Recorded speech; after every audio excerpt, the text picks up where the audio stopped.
EPS 95 में minimum pension की बढ़ोतरी के लिए भी मेरे सामने प्रस्ताव रखा है।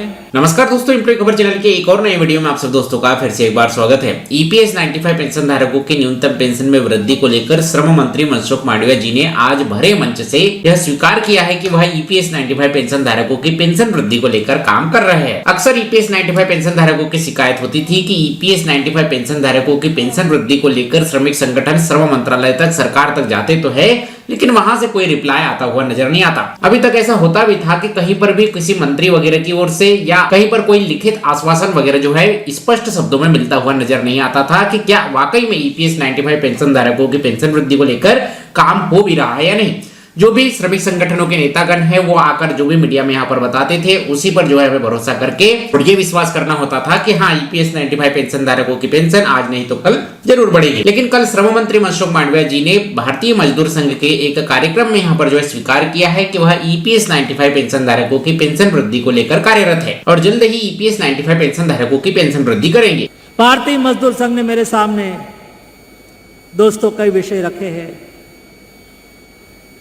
ईएसआईसी और ईपीएफओ में वेज सीलिंग बढ़ाने के लिए भी उसका सुझाव मुझे मिला है।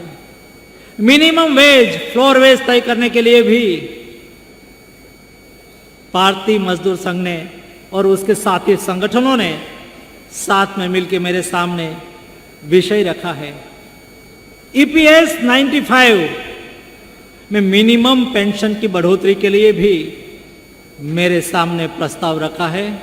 दोस्तों, आने वाले दिनों में इस सभी विषयों पर हम निर्णय करके देश के श्रमिक के कल्याण के लिए मजदूर संघ की बात को हम मान्य रखते हैं। लेकिन अब समस्या यहाँ पर यह है कि क्या ईपीएस 95 पेंशन धारकों की पेंशन न्यूनतम पेंशन 5,000 रुपए, न्यूनतम पेंशन 7,500 रुपए, न्यूनतम पेंशन 9,000 रुपए होगी।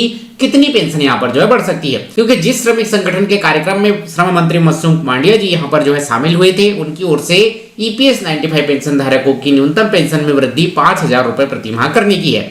एनएसी राष्ट्रीय संघर्ष समिति की ओर से 7,500 की है। वहीं पर कांग्रेस वगैरह को सपोर्ट करने वाले जो श्रमिक संगठन है उनकी ओर से 9 से 10,000 रुपए न्यूनतम पेंशन वृद्धि करने की डिमांड हो रही है। और सरकार की ओर से जो पहले एक दो समितियां यहाँ पर जो है पेंशन वृद्धि को लेकर बनाई गई थी, उनकी सिफारिश न्यूनतम पेंशन 2 से 2,500 रुपए करने की है। अब ईपीएस 95 पेंशन धारकों की न्यूनतम पेंशन में कितनी वृद्धि यहाँ पर होती है और कब तक होती है, ये यहाँ पर जो है देखने वाली बात होगी। लेकिन श्रम मंत्री मनसुख मांडविया जी के आज के इस अभिभाषण से यहाँ पर जो है यह स्पष्ट होता है कि बैकएंड में सरकार यहाँ पर ईपीएस 95 पेंशन धारकों की न्यूनतम पेंशन वृद्धि को लेकर कहीं न कहीं कुछ तो करती हुई नजर आ रही है। अब ये सारी प्रक्रिया जल्दी से जल्दी हो और जल्दी से ही सरकार की ओर से ईपीएस 95 पेंशन धारकों की पेंशन वृद्धि के लेकर घोषणा हो, यही आशा करते हैं। मिलते हैं आपसे अगले वीडियो में, तब तक के लिए जय हिंद, वंदे मातरम।